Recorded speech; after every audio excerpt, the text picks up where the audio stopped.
Oh, yeah. It's about that time. Time to go over some television, some movies, and all the things in between.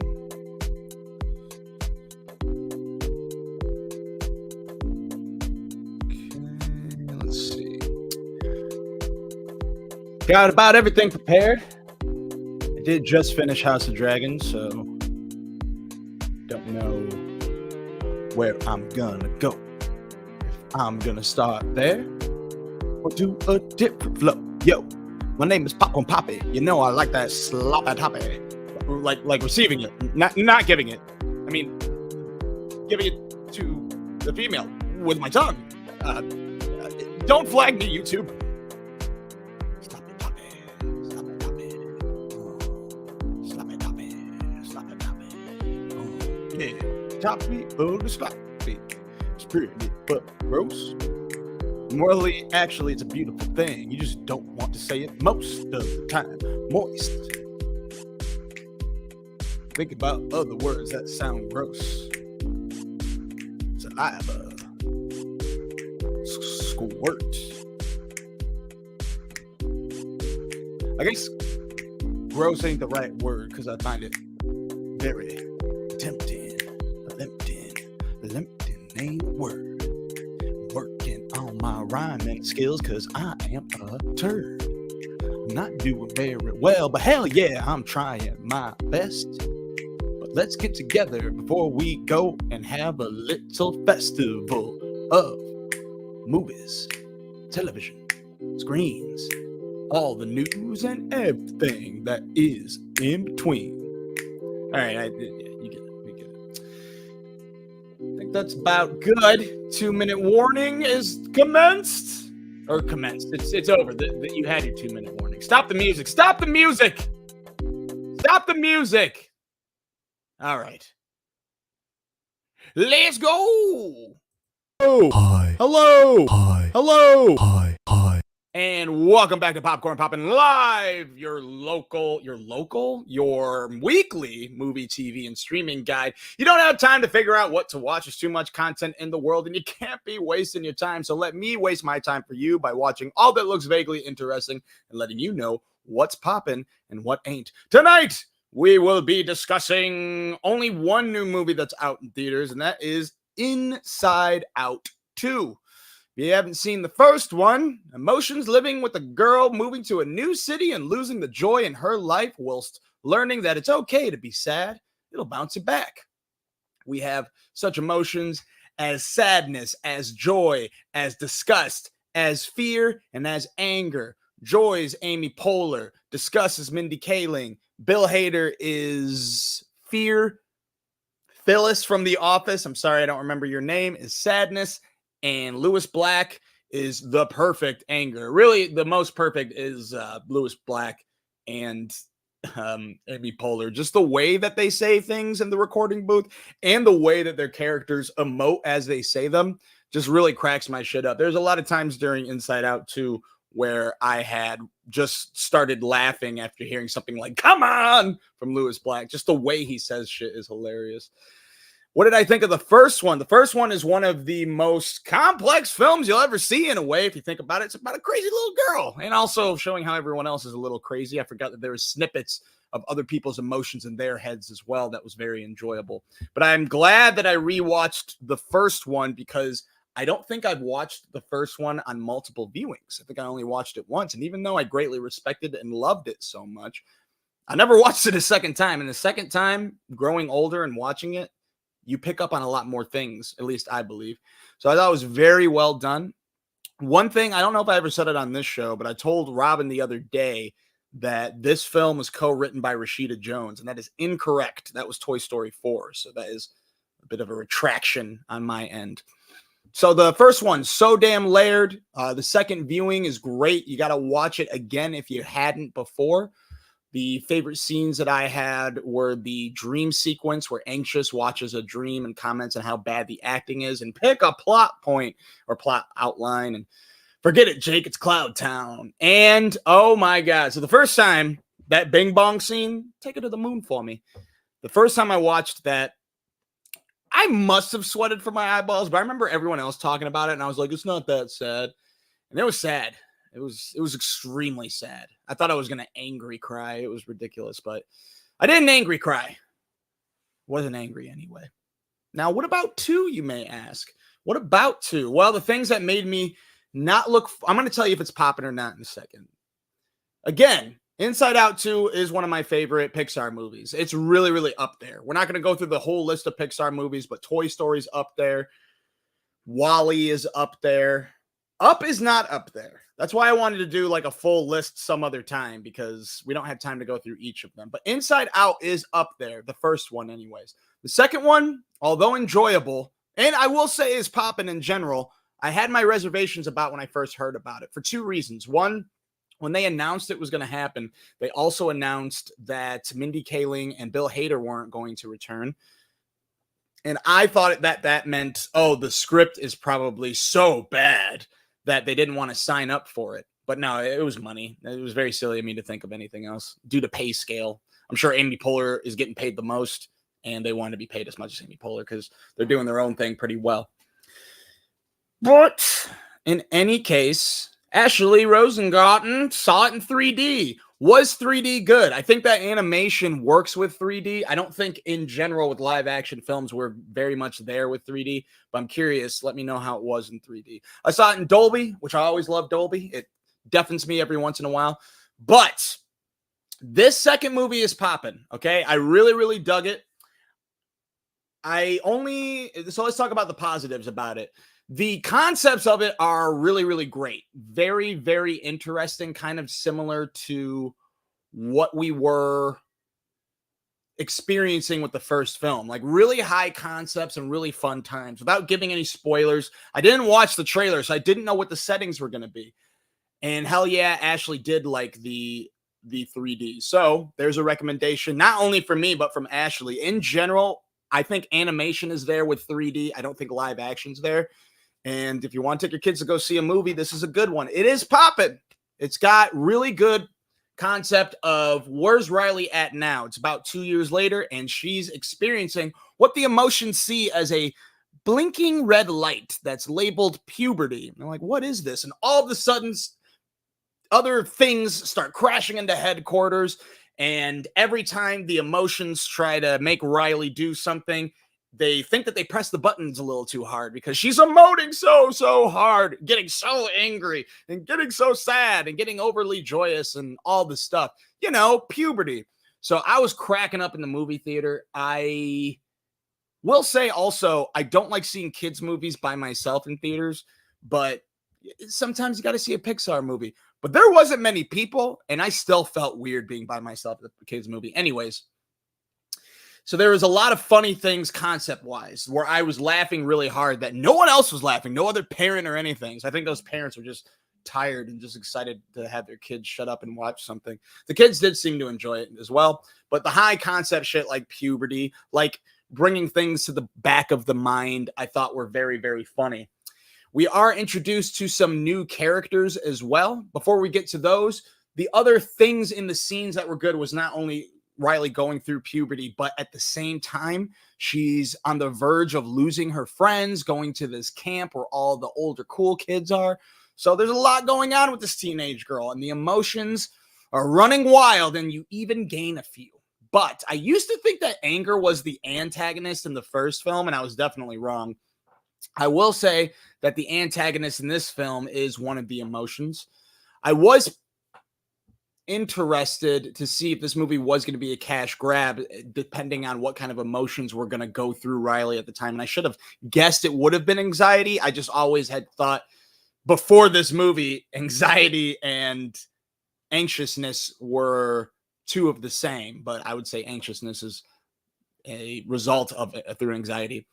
Anyways, why did I decide to watch this? It's because watching the first one made me realize how truly great Inside Out is, and it was worth the uncomfort to go to a kids movie anyway. Even though I didn't want a sequel, it was already such a great film by itself that I was scared that the second one was going to be shitty. But the first one was so great that I decided, hey, this must be good. So we went over the concepts, but let's talk about the new emotions. So we got embarrassment all the way to the left, played by Paul Walter Hauser, who is a Michiganite. You can see him actually get the offer for embarrassment on Rick Glassman's podcast, Take Your Shoes Off. You can look it up. It is really, really cool to see someone check off something off their bucket list. I love embarrassment. Ennui in the back is played by Adele Extra Pashalishalish. I can't pronounce her name. Very smoking hot and well played actress from France. She's French. I know she's French. I don't know where she is, but she's really, really good. Blue is the warmest color. Other things. And that's Ennui in the back. So like the cool one, like, yeah, sure, whatever. Let's do the thing. And I thought Ennui was a funny idea for an emotion. The little tiny one is actually, what is her name? Io Edeberry, who is, what is it? Envy. And we have Maya Hawke, who I did not know was Maya Hawke, play the antagonist, at least to the very end, playing Anxiety. And Anxiety can be a villain. I'll tell you what. Blake took her kid to see this Saturday, and it was so good. And I agree, it was so good. I still don't think it was as good as the first one, but I still dug it a lot. And I dig these new emotions, and I dig the adventure that we were going on. There were a lot of high laughter moments. I'm glad that they didn't bring Bing Bong back, because I think that, Bing Bong, no spoilers, but Bing Bong shouldn't come back. I don't want to spoil the first one. If you haven't seen the first one, go watch it. Even if you don't like kids' movies, shut up. Go see it. It's crazy, and it'll make you think.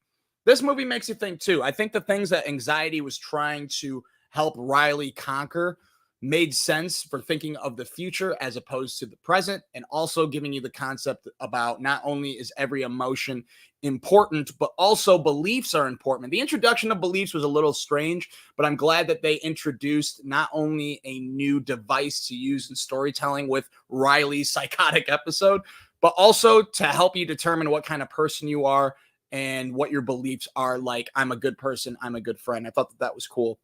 And that stuffing memories, no matter how embarrassing, negative, or the what have yous are, you shouldn't stuff them to the back of your head, because it will take your group of emotions a long time to process that. And having a whole wave of emotions go at the same time isn't healthy either. Don't stuff things at the back of your mind. Fucking think about it every once in a while. Feel embarrassed, feel anxious. You're allowed. Just got to level it out, buddy, and just calm down. I liked her friends in this as well. They didn't have much of a big part, but I don't know. That was the newest part of it. So it is indeed popping. Take your kids to go see it. If you want to drop them off, and no, you don't drop them off. You watch this with your kids. You will probably enjoy it more than your kids.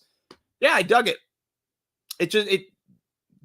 No, I want to say negative things, but it was dope. It just wasn't as, fucking fantastic as the first one. I do think new Pixar movies are missing something that old Pixar movies had before, but I can't quite put my finger on it. If I figure it out, or if you figure it out, let me know. Otherwise, take your kids to go see Inside Out 2 in theaters right now. And if you didn't yet or recently, rewatch Inside Out 1. You don't need to rewatch it in order to understand the second one, but it is the superior film.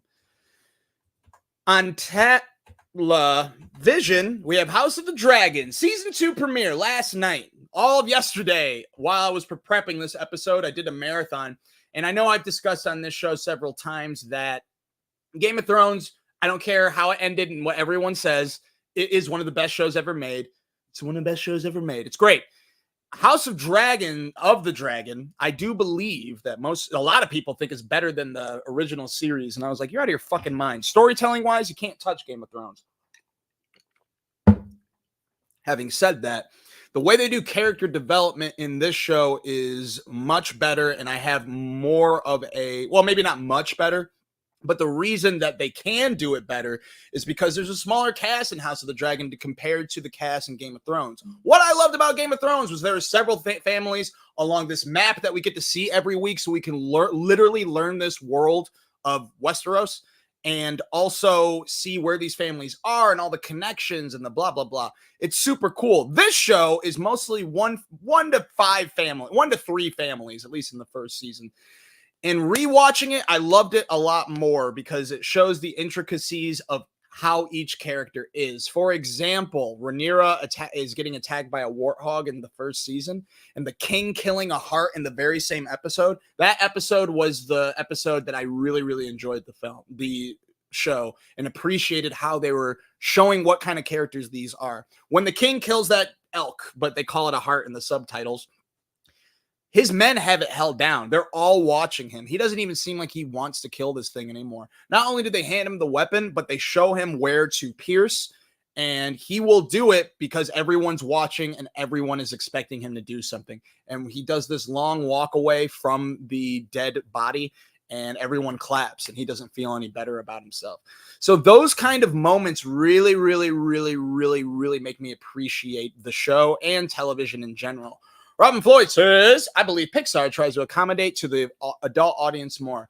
I do agree that they try to accommodate more. And I still agree with that. I do think that other films, maybe not. I will say Inside Out 2 had a good leveling of it. But I think we had discussed this in person and on the show before, that I think that they have a certain agenda that they have a certain message. Agenda is a really harsh word, but they have a certain message that they want to come across in their films, and they care more about the message than they do about storytelling or plots or anything like that. They're like, okay, here's the message, and everything else is secondary. And I don't think that that's the way to write personally. That's not what I find most interesting.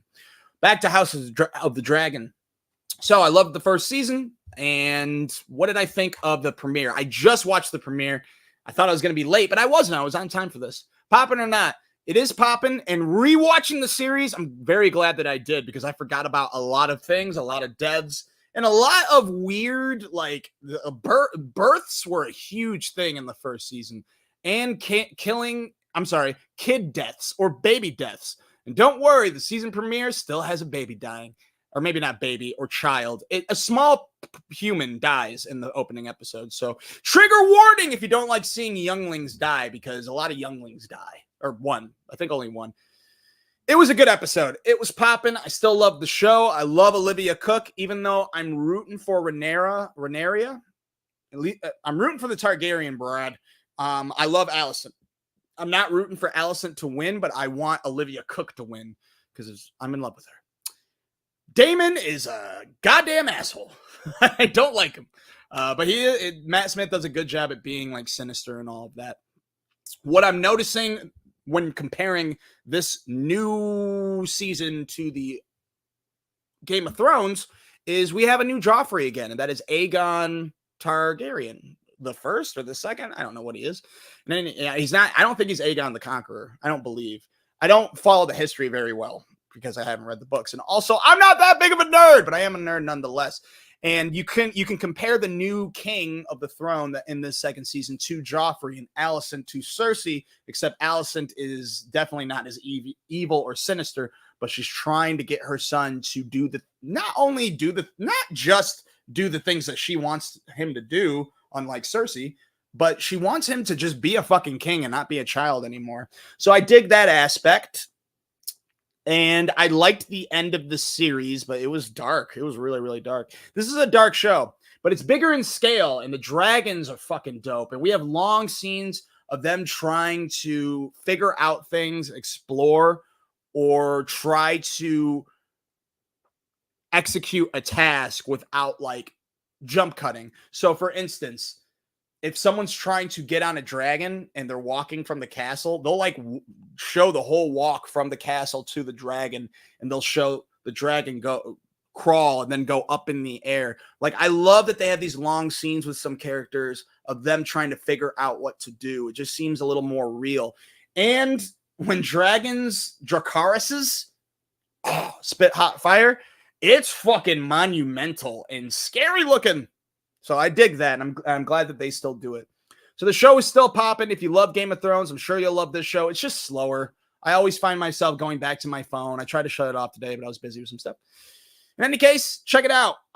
Game of Thrones is superior, but House of the Dragon is still extremely well made. Extremely well made. Another new show that came out is Presumed Innocent, which had 2 episodes drop on Apple TV Plus. You can watch new episodes on Wednesdays. This is actually a remake. It's an adaptation of a book, which was also adapted by Harrison Ford as well. I didn't see this movie, but this TV show, it's okay. I don't know yet. I think I'll like the second episode more than the first. I definitely love the cast more. Jake Gyllenhaal's dope. Ruth Negga and Peter Skarsgård are all amazing.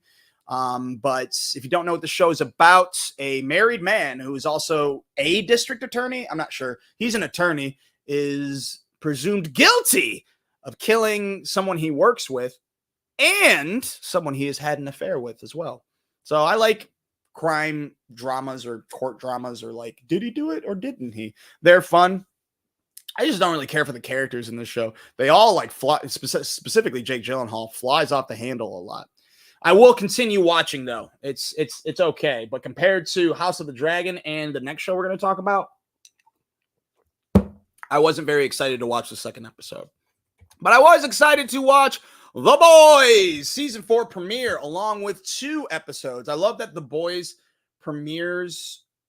Sorry, Presumed Innocent, I will say poppin' to be determined. The Boys is poppin'. The Boys is poppin'. You can watch this on Prime Thursdays. If you haven't watched the show before, it's what would happen if superheroes was basically like actors, except they're all pieces of shits, and we actually need someone to kill the superheroes because they're controlling not only the way that we live in a way, but also our politics. It's interesting. So this new season is popping. I'll already tell you that. And I do dig where the show is going. At first, before this season, I liked the parallels between real life politics and the shows going into like a Trump era and all that stuff. But now the show is so close to real life politics. Like, I think I will say, even if you like Trump, which I don't, but hey, you have your right to like whoever. I would say no matter what your politics are, I think that you'd agree with me. This show is too close to real life. Remember COVID, and when COVID movies came out, people were like outraged. I was interested because I wanted to know like how they were going to approach this very new genre of film because COVID was very new to us at the time. But people were a little tired out by COVID films because all they wanted to do was escape their problems. Watching film and watching television is supposed to be an escape, unless you want to watch the news. When I watch The Boys, I do want to escape, but I want to notice some themes. The themes are real life, and it's a little too close for me. Having said that, I do like the things that they have developed. We have Homelander going through a midlife crisis by collecting his gray pubes. Super gross and weird. We have Butcher, who is dying from the temporary V, and he's got some squirmy little guy in his head, and we don't know what's going on there. Is that the reason that he's dying? Is that the reason he's having conversations with his dead wife? And we also have the Newmans. Oh, wait, do I have each one? Oh, okay, sorry. So Homelander starts noticing he's got gray hairs in his pubes, and he collects them. It's disgusting. But I dig that he's having a midlife crisis. We have a lot more Homelander this season, too, by the way. It's strange. But I dig what he's going through. It's almost as if I know. I don't have gray pubes. As far as I know. Let me count them and then see. 1, 2, 3. No grays down there. Butcher, squirmy little guy. Interesting. But what's more interesting is the squirmy little guy affecting his head in more ways than one. This is not a spoiler. This is nothing that I have read, nor have I read the comic books. But I have a theory. We've only seen 2-3 scenes with Jeffrey Dean Morgan, and no one else was around but Butcher. So what we know about this guy is it's a guy he used to work with. That's about it, and that he's working with his own team to take down the boys. But we don't meet this team, and they never, even though they first run into each other in a public place, there's no one else in the room. There's no one else that interacts with Jeffrey Dean Morgan's character. So I think whatever's squirming through Butcher's head is going to be like, Jeffrey Dean Morgan's going to be like, it's me squirming in your head. This is the form that I decided to take, that old trick. But nothing confirmed. Let me know if you think I'm right or not. Victoria Newman is much more of a rounded character, much more of a badass character. I liked her first interaction with Huey in particular. I thought that was very, very fun. And it reminded us of their relationship before they found out that she was the head popper. Her daughter has a scary ass power. Oh my God. It's some Resident Evil shit. And I was like, holy shit. We have new characters in the 7th, Sister Sage and Firecracker. I like Sister Sage, not only because she's from Detroit, Michigan, but also I like the actress a lot. I think she's pretty cool. She was on Orange is the New Black and Hello Tomorrow, which was canceled, but she played a small role in it. It was pretty good. Firecracker, even though she plays a character that you're not supposed to like, I think the actress is doing a bang-up job as well. Now, we do see Firecracker have a sidekick, at least in episode 2, and this sidekick, Splinter, doesn't last long, but this scene was so shocking. And talk about good editing and filmmaking. We see a close-up of him doing something inappropriate in the spa room. We cut to Frenchie and Kimiko looking at them and going, oh! And then we cut back to something very gross and very shocking. And it will remind you of a certain disgusting film as well. We'll talk about that some other time. Overall, the show is Black Noir is my favorite part of this new season. Absolutely. We thought that we may or may not see him again, and we do, and boy, is he my favorite character. But the show is popping. I love it. Continue watching The Boys. They did officially announce season 5 will be the final season, and it's already greenlit. I'm glad that they're going to do this because I don't want any show that's excellent to overstay their welcome, and I find the show excellent. So far, I think season 3 is my favorite, but we'll see how the rest of the season pans out. Next show. Oh, those are all the new things, but we talked about The Boys. What's the topic for this evening? Oh, yeah, I remember. Superhero films that are non-DCU and non-MCU. We talked about MCU, DCU films all the time. And yeah, sure, there's a lot of superhero shows that we can talk about too. But let's talk about the movies, okay? Now, I didn't know how to really categorize this, but after reaching a certain list of films, I decided to break them up into, I believe, 4 categories. And the first one that we're going to start with is abilities. So these are films where they may not be superheroes. This is going to be overall a very weird list, and you may disagree with a lot of what I wrote down, but bear with me. The first list is of abilities, and the first one you may or may not have heard of is called Midnight Special. You can rent this. It's directed by Jeff Nichols, and it is about when a government and a group of religious extremists pursue a man played by Michael Shannon and his son, a young boy who possesses special powers. And I won't tell you what the powers are, but it is a very well-made film. Jumper, which you can rent. Remember Jumper with Hayden Christensen? I used to hate Hayden Christensen, and it made me not want to watch this movie at all, but it's actually pretty dope. A young man with teleportation abilities suddenly finds himself in the middle of an ancient war between those like him and their sworn annihilators. I forgot it was an ancient war. And I can't remember who the other dude was. I want to say it was Samuel L. Jackson, but I'm not positive. You let me know in the comments below. Next, with Nicolas Cage, definitely not a superhero film, but if you want to talk about special abilities film, this ended up being better than I thought as well, just like Jumper.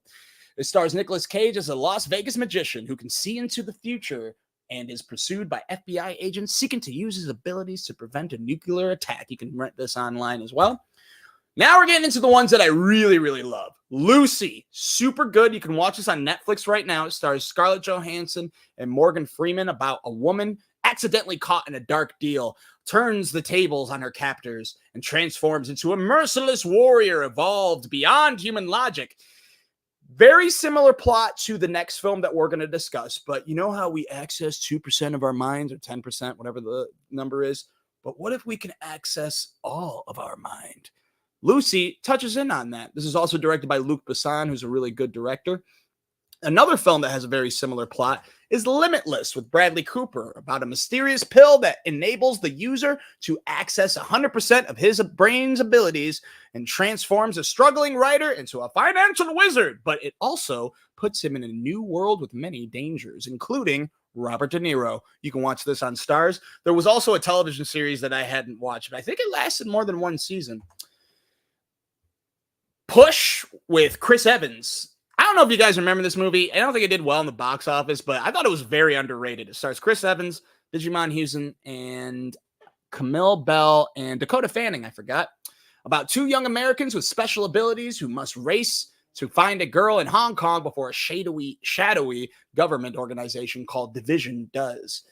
You can check this out on, maybe this is breaking news, CW has a streaming thing. I found a webpage of it, and you can watch some free shit on it, including Push, the motion picture. Our final movie of the Abilities superhero films that are not DC or MCU is Project Power, starring Jamie Foxx, Joseph Gordon-Levitt, and I almost said Lawrence Fishburne. It is Dominique Fishback, excellent actress as well. It's about a former soldier who teams up with a cop to find the source behind a dangerous pill that provides temporary and unpredictable superpowers. I think this is an underrated movie. Not many people talked about it. It's super fun. I recommend out of all of these films to check out Project Power and Lucy, both on Netflix. The next category are family superhero films that are non-DCU or MCU. The first one is all the original Teenage Mutant Ninja Turtles. I wasn't a big Teenage Mutant Ninja Turtles fan, but these are the classics, and you can rent them. You can rent the original trilogy, or if you want to check out the weird-looking ones, you can check these out on Netflix. I'm not a fan, but I will watch these someday because I hear that they're okay. I also loved the most recent animated, what was this one called? Mutant Mayhem, which you can watch on Paramount Plus right now. Mighty Morphin Power Rangers, you can watch on YouTube right now. It goes without saying why this is one of the best superhero movies of all time. Inspector Gadget with Matthew Broderick. I count him as a superhero. He was pretty super, and he was my hero. You can watch the second one, I don't know where, but that was with French Stewart, and I was like, nah, I'm good. Even though French Stewart matches Inspector Gadget way more than Matthew Broderick Broderick's better. Probably because I just really like Matthew Broderick. I didn't put Phantom on here? I guess not. That's okay. Sky High. Remember this movie? This was way better than I thought it was going to be. This was around the time I was a teenager, or at least thinking that I was an adult when I really was still a child. It's a family film, and it's set in an era where superheroes are commonly known and accepted. Set in an era where superheroes are commonly known and accepted. Young William Stronghold, the son of Commander and Jetstream, tries to find a balance between being a normal teenager and an extraordinary being. And he goes to superhero school. It has Mary Elizabeth Winstead, Kurt Russell, and I want to say that's Carla Gugino, but I can't tell from here. This was a pretty decent movie. You can check it out on Disney Plus right now. Megamind with Will Ferrell, about evil genius Megamind, voiced by Will Ferrell, finally defeating his do-gooder nemesis Metro Man, played by Brad Pitt, but is left without a purpose in a superhero-free world. You can check this one out on Prime. They made a second one with none of the voice actors, and that one's on Peacock. I hear that's terrible. But Megamind was super dope. But the best family superhero film even if it isn't, you know what? This might be the best superhero film ever made, including MCU and DCU films. Maybe not Avengers Endgame, because that's super dope. The Incredibles is indeed incredible. You can check this out on Disney Plus right now. What did I think of the second? I like the second. Of course, it wasn't as good as the first, but I actually like the second one a lot. But the first one, oh, buddy, it's so fucking good. Good shit, Brad Bird. Make more movies. You don't have to make more Incredibles. I'm down for another Incredibles, but just, take your time like you did with this one. The second to last subcategory is comedy. So comedic superhero non-DCU MCU films. First we have is Blank Man. To be honest, I don't remember this movie very well, with Damon Wayans, David Alan Grier. But you can check it out on Netflix, about a simpleton inventor who becomes a superhero with a bulletproof costume and low budget. I don't think I saw Meteor Man, which is about a simpleton inventor with a bulletproof costume and I think I fucked up. Meteor Man is on the list. Kick-Ass. Kick-Ass is hilarious, and it has good action. And wow, that was really interesting timing, Jordan. Yeah, Kick-Ass is definitely on the comedy one. Matthew Vaughn, I know I talked a lot of shit about him from his last movie. What's it called? God, that movie fucking sucked, though. Argyle. Argyle sucks, but Matthew Vaughn is an excellent filmmaker. And this was, I want to say, his first big movie. But if you haven't seen it, it's about a kid, an unnoticed high schooler and comic book fan who one day decides to become a superhero, even though he has no powers, training, or meaningful reason to do so. What? Fuck, I can't remember what this kid's name is. I don't have it written down. But the movie has an excellent Chloe Grace Moretz playing Hit Girl. I wish she had her own film. It's got McLovin. It's also got Nicolas Cage. I can't remember his name, though. It's driving me nuts. In any case, the second one was still okay. Even Jim Carrey's in the second one, even though he regrets doing the movie. I dug it. He didn't know how much violence was going to be in the movie or some shit. I dug it, but the first one's better. You can check it out on Peacock right now, too. You can rent. Hancock. Remember this one? Super fun movie. It kind of goes more into drama the second half, but I'd count it as a comedy. With Will Smith, about a superhero whose ill-considered behavior regularly causes damage in the millions, and he changes when the person he saves helps him prove his public image. That's played by Jason Bateman. But Charlize Theron plays Jason Bateman's wife, who also has a secret of her own. I think that storyline was more interesting than what if a superhero was a drunk. But that was a good storyline as well. Next up, The Spirit. I don't think this movie would call itself a comedy, but it's fucking funny as hell. It's low rated online, but I love this movie. It's probably, I love it. Okay. I'm sure if I watch it now, I'd be like, oh shit. But I find this movie very fun. It stars Gabriel Macht from the recently very popularized show Suits. And this was directed by Frank Miller, who did Sin City. He did the graphic novels and helped direct the movies with Robert Rodriguez. Yep, that's on the list too. Don't worry about it, Jordan. But you can check out The Spirit on Tubi, which is about, this also has Samuel L. Jackson. No eggs on my face. Not a glob. Paz Vega, Scarlett Johansson. I feel like I'm missing a couple others, but yeah, it's got a really good cast. It's Scarlett Johansson and Samuel L. Jackson together are really, really good too. You can check this out on Tubi. Green Hornet.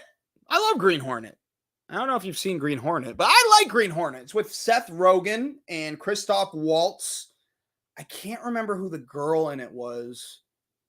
Oh, I don't have it written down. Oh, well. Green Hornet is really, really good. I don't care what you say. It was co-written by Seth Rogen and Evan Goldberg, who work on The Boys as well. But they gave it a shot at this film. It did not do well at the box office. I think they did want to make like a franchise, but it didn't work out that well. All right, I got to look it up. Who the fuck was it? But it was a funny movie, guys, and it was well made. It was the same director as Eternal Sunshine of the Spot. Cameron Diaz, that's a girl in this. It's the same director as Eternal Sunshine of the Spotless Mind, Michelle Gondry, and you can check it out on Hulu right now. If you like Seth Rogen, you'll like this movie. If you don't like Seth Rogen, you should probably skip it. Super, which you can check out on AMC Plus right now. I think that this is definitely one of the best superhero comedies out there, if not the best. I love this movie. It's very dark. It's R-rated, but it's a lot of fun. After his wife, played by Liv Tyler, forgot about that, leaves him, a fry cook, played by Rainn Wilson, emulates a TV superhero and transforms himself into a costumed vigilante. This was directed by James Gunn, who is the new leader of the DCU, and he did Guardians of the Galaxy as well.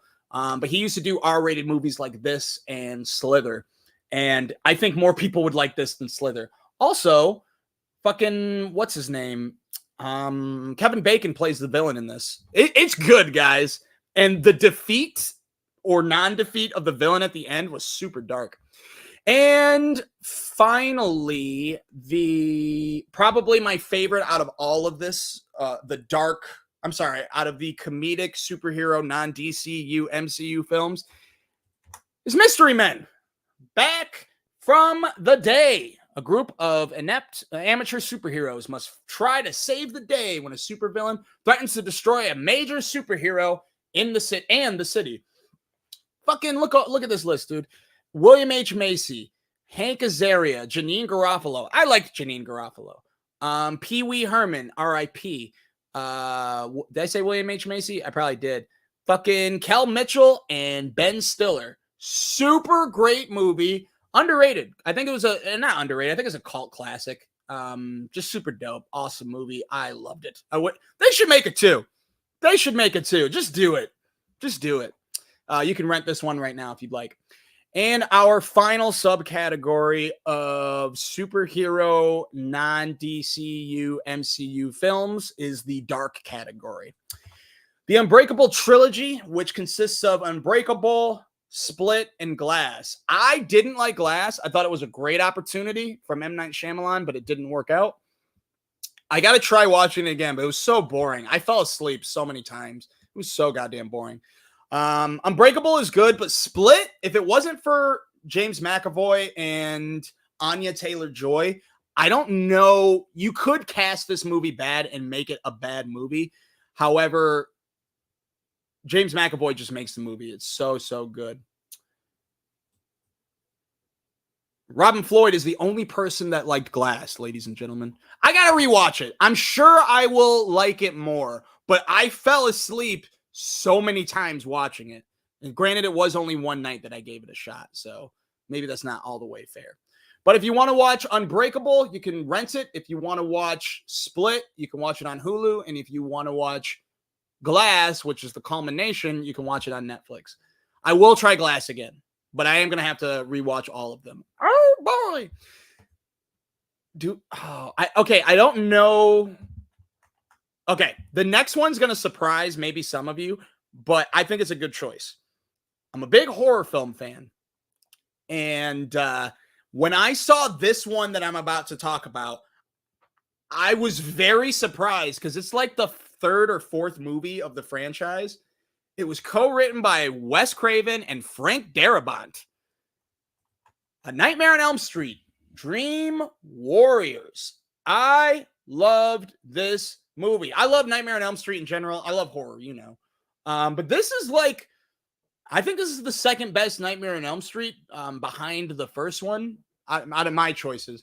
It's so well made. A psychiatrist familiar with knife-wielding dream demon Freddy Krueger helps teens at a mental hospital battle the killer who is invading their dreams.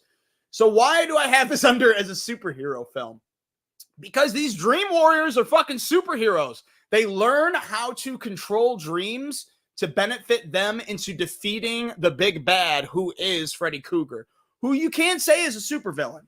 So they went with a really cool direction with the horror franchise, and it's super dope. Watch it.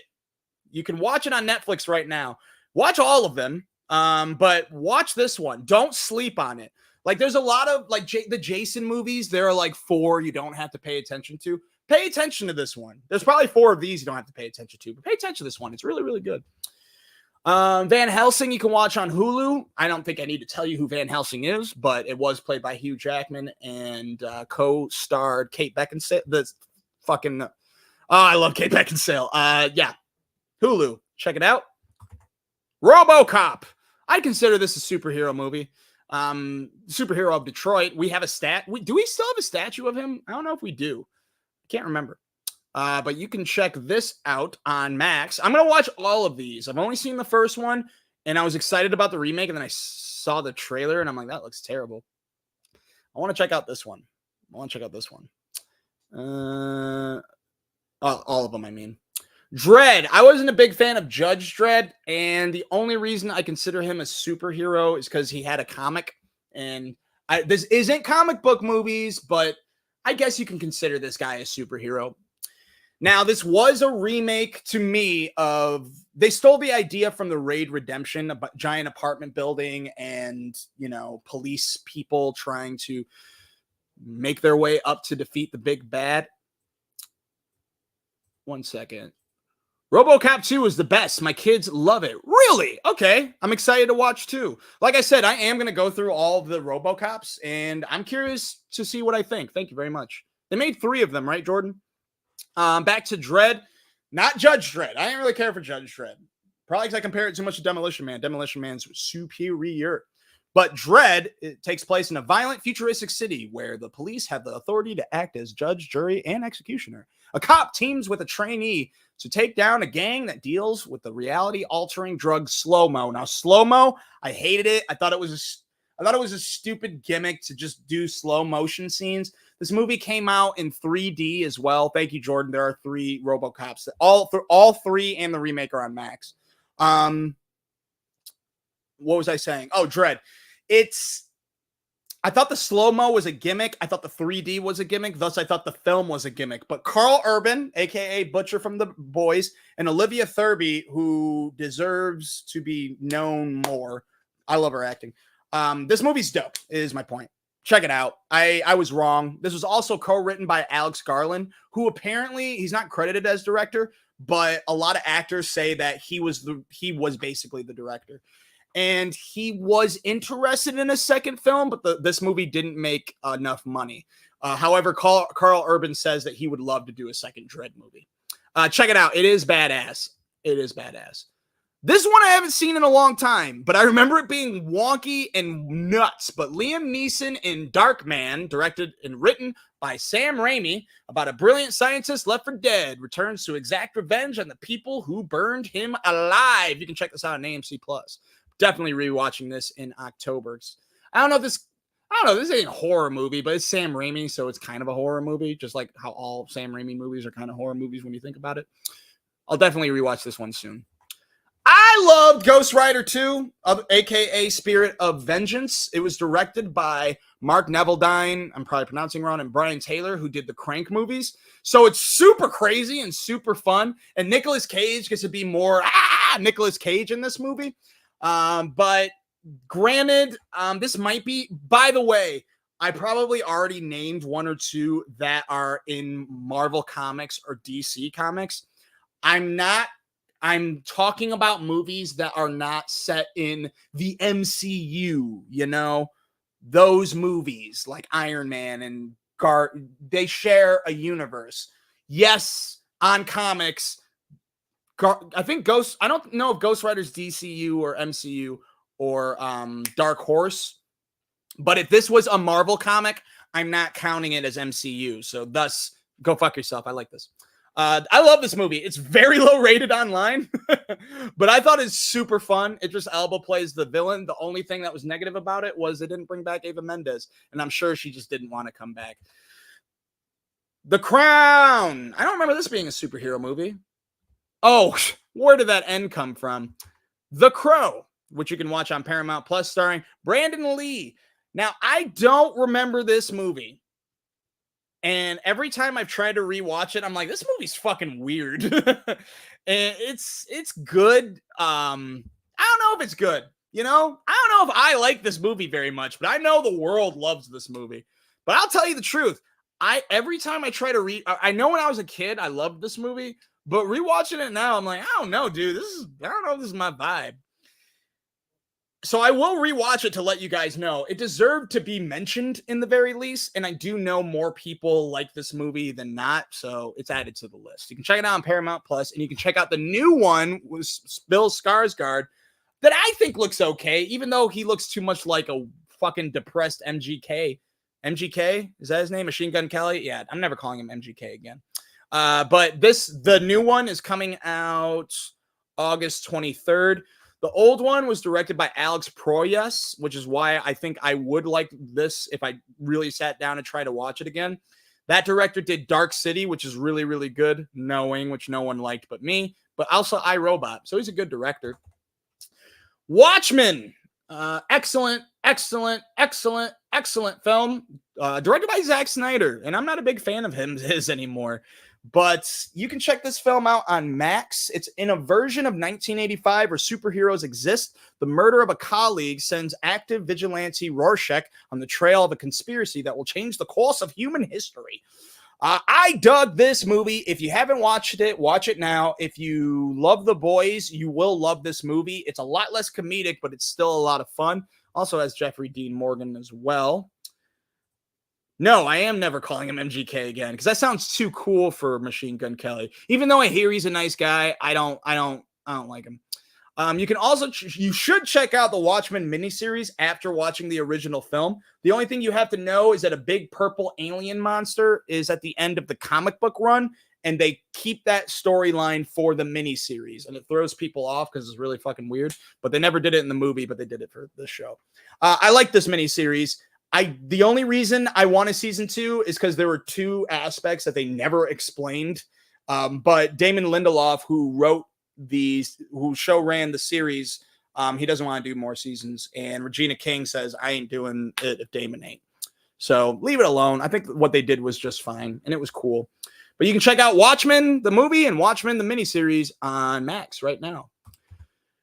I think this counts. V for Vendetta. You can check this out on Tubi right now. In a future British dystopian society, a shadowy freedom fighter known only by the alias of V, played by Hugo Weaving, plots to overthrow the tyrannical government with the help of a young woman played by Natalie Portman. I think this was written by the Wachowskis, but it wasn't directed by the Wachowskis. Excellent film, great dialogue, and really good acting. Check it out, though. I think it counts. I think it counts as a superhero film. Next, Chronicle. This is I gotta pat myself on the back for remembering this. I did a lot of research, though, guys. Chronicle is a fucking dope found footage movie. One of the best found footage films you'll ever watch. Sincerely, it's up there, guys. It's so good. It took me a very long time to watch this movie, but it is about 3 high school friends who gain superpowers, after making an incredible discovery underground. Soon they find their lives spinning out of control and their bond tested as they embrace their darker sides. This was directed by Josh Trank, which this movie garnered attention for him to do the newest Fantastic Four, which sucks. Don't watch it. But this movie's dope. It stars Dane DeHaan, who, he's the guy all the way to the right. He is so good in this movie. Michael B. Jordan, pre-Creed, who's super dope in this movie. And this third guy that didn't really make it anywhere. Apparently, I looked it up. He was on some show. Fuck, I forgot. So he is currently on a show that's been running for years. So good for Alex Russell. But it's so weird because he's kind of like the star of he's the main protagonist of the movie, but he's got the most screen time, but yeah, he's not in this too much. Chronicle was a great found footage superhero movie. You betcha. Wait, are you putting us on to old movies? I'm confused. So, Kane, obviously, you came in at a late time. For a second, I thought everything was getting a remake. Oh, no. So this isn't news. We always do a topic each week. At least now we're doing it. And the topic of tonight is non-MCU DCU superhero films. Again, any movies that are based on Marvel Comics, I might have in the list as long as they aren't in the saga of MCU or DCU. So yeah, these are old movies that we're talking about for a second. We're almost done though. If you haven't checked out Chronicle, rent it. You rent it right now. It's so fucking good. I highly recommend it. As fellow viewer Jordan Colbertus has pointed out, a certain film better be on this list, and you betcha. Of course I added Brightburn. Another close movie to The Boys, honestly. This is what would happen if Superman was fucking evil. This was written by James Gunn's brothers and also produced by James Gunn. And they announced that they're doing a sequel to this movie written completely by AI. I don't like that, but whatever. That's something you now know. What if a child from another Earth crash landed on Earth? What? What if a child from another world crash landed on Earth, but instead of becoming a hero to mankind, he proved to be something far more sinister? Interesting. Oh, my zit looked gross. Sorry, don't look at the zit. Anyways, this movie's badass. It's really good. It's dark. Elizabeth Banks is in this. Super dope. Check it out. If you haven't, you can watch it on Stars right now. Spawn, which you can rent. An elite mercenary is killed but comes back from hell as a reluctant soldier of the devil. Super badass movie. They also have a mini series, a mini animated series by Todd McFarlane, who did the comic books, on Max. You can watch, I think. HBO definitely produced it. Again, this is an MCU character that we're about to talk about, but I'm not counting this because it's not in the MCU. Blade is like the best superhero movie of all time, besides The Incredibles. Yeah, it just is. And Blade 2. Both dope. Check them out if you haven't. You can rent this one. I don't know where you can watch the second one, but one of my favorite films. I love this movie. I love this movie. I love this movie. I love this movie. You know another one I love? No, another one I love. Another, like, it's a superhero that is, I think, in DC. But no, Jordan Colbertus, you're wrong. Jordan Colbertus is wrong. He's wrong. Blade 2 is amazing. Guillermo del Toro tore that shit up. Second Blade was poorly done. Go fuck yourself. I hate you. I will give you there was bad CGI in the second one. I'll give you that. But I love that movie personally. I really, really love that movie. But the next one that deals with demons is Constantine with Keanu Reeves. They haven't announced if they're like bringing Constantine to, like, we have like the TV series Constantine, and we have the animated Constantine that's really from the comic books, yada, yada, yada. But this movie's super dope. And they announced, but I don't think they've announced anything else, that Francis Lawrence and Keanu Reeves were going to come back for another Constantine. So, Kane, yes, we did talk about Mystery Men. We did. Don't worry. I got you. Constantine is dope. Supernatural exorcist and demonologist John Constantine helps a policewoman prove her sister's death was not a suicide, but something more. Co-starring Rachel Weisz, another one of my wives. Super dope movie. Check it out on Peacock if you haven't yet. The Matrix trilogy, I'd count him as a superhero, Neo. I don't have to tell you what this fucking movies are about, but you can check The Matrix Eyes. The first three, I didn't really love Resurrections. I thought it was an interesting take, but 3 ended just fine. Stop making Matrixes, even though they have announced a 5th one. Okay, now on to the news. We're gonna have to go through this quick. Speaking of Blade, we lost the new Blade director. I have a forecast. Oh, Mahershala Ali's not doing Blade anymore. I guarantee he's gonna announce that soon. They've gone through 2 directors and like an endless amount of writers, so I don't think Mahershala's gonna stick around. They've casted the new Moana. This is the live action Moana, played by Catherine Lagai. And the live action movie is coming out July 10th, 2026. And Moana 2 is coming out November 27th of this year. Also, another sequel that's coming out is Practical Magic 2. I don't think they have a date set yet, but yes, Nicole Kidman will be in it per Nicole Kidman. And also per Nicole Kidman, Sandy will be in it too, and that's that. You can watch the first one on Max. I love witches. I want to make a witch like movie or a witch TV series. I think witches is a really fun genre, and this was one of my favorite takes on witches. This and The Craft. Miles Teller in talks to play Richard Gere's role in the remake of An Officer and a Gentleman. Jude Law was almost Superman at one point. He put on the suit. J.J. Abrams almost made a Superman film and never took off. But when Jude Law put on the suit, he thought, wow, this would be a good thing. And then I just thought, no, you can't do this. You can't. And I didn't sell myself to myself. And I stepped away and the film never happened anyways. Maybe it was it probably wouldn't have done anything. So that's a thing that almost happened. Not that. What the fuck? Stand by. There we go. Robert Pattinson is teaming up with the director of Smile. If you haven't seen Smile, excellent horror film. But there's also another horror film. It's more of a cult classic, but it was deemed super fucking dope from back in the day, called Possession. But the director of Smile, Parker Finn, is teaming up with Robert Pattinson to do a remake of Possession. Possession is a super old movie. Go ahead and remake it, whatever. But yeah, I'm actually excited about this. I think Robert Pattinson, even though I don't love his acting, I think he picks good projects. Some comments that we may have missed. I'm going to have faith that you mentioned Sky High as well. Yes, I did. Yes, Robin, apparently Nicole Kidman calls her Sally. I bet everyone calls her Sally. I've heard George Clooney call Sandra Bullock Sally. Kane says, you're good at your job. Thank you. Jordan Colbertus says, Nick Cage almost put on the suit. Yes, that's true. That was the Tim Burton one. And, okay, back to news. Check out Possession if you haven't. You can rent it.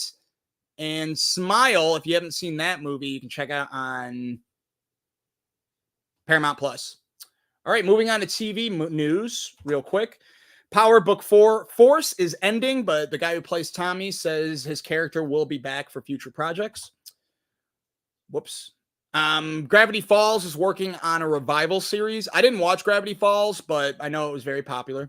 Blue Beetle is getting its own animated series. I don't know how that's going to work, but James Gunn is behind it, apparently. Rebel Moon, the Snyder Cuts, the R-rated director editions will be released on Netflix on August 2nd, which I will. I know I talked a lot of shit about these movies, but if they were violent, I think I would like them a lot more because the action was pretty good. Oh, I don't have it down, but there's a movie called Circle you should check out. They're making a second one. All right, what am I watching now? The Acolyte, which is okay. I don't have any news for that, but you can watch new episodes of it on Disney Plus Tuesdays. Dark Matter, super fucking dope.